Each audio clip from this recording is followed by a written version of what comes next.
ഈ ഗർഭനിരോധന മാർഗ്ഗങ്ങളിൽ ഏറ്റവും ആദ്യം മനസ്സിലാക്കി അണ്ഡാശയം അണ്ഡം പുറത്തേക്ക് വരുന്നത് അണ്ഡവിസർജനം നടക്കുന്നത് 28 സൈക്കിളുള്ള ഒരു സ്ത്രീയുടേത് 14-ാം ദിവസമാണ്. അപ്പോൾ അണ്ഡത്തിനൊരു 2 ദിവസം അല്ലെങ്കിൽ കൂടിപ്പോയാൽ 3 ദിവസമേ അവിടെ ജീവനോടെ നിൽക്കാൻ പറ്റുള്ളൂ.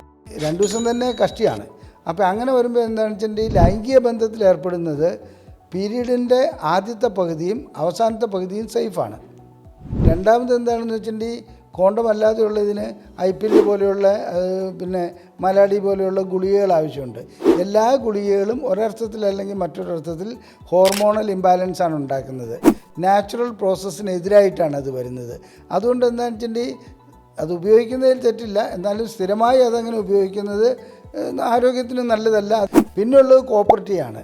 കോപ്പർട്ടി സാധാരണ രീതിയിൽ അതിനകത്ത് ഗർഭപാത്രത്തിലേക്ക് ഇടുകയും അതിൻ്റെ ചരട് എപ്പോഴും ടെസ്റ്റ് ചെയ്തുകൊണ്ടിരിക്കുകയാണെങ്കിൽ കോപ്പർട്ടി അതിനകത്തുണ്ടെങ്കിൽ ഗർഭം ധരിക്കാനുള്ള സാധ്യത വളരെ കുറവാണ്. പിന്നെയുള്ളത് പെർമനൻ്റ് ആയിട്ടുള്ള PPS എന്ന് പറയുന്നത് അത് ശസ്ത്രക്രിയ വഴിക്ക് ഫാലോപ്പിയൻ ട്യൂബ് കട്ട് ചെയ്ത് കളയുന്ന ഒരവസ്ഥയുണ്ട്.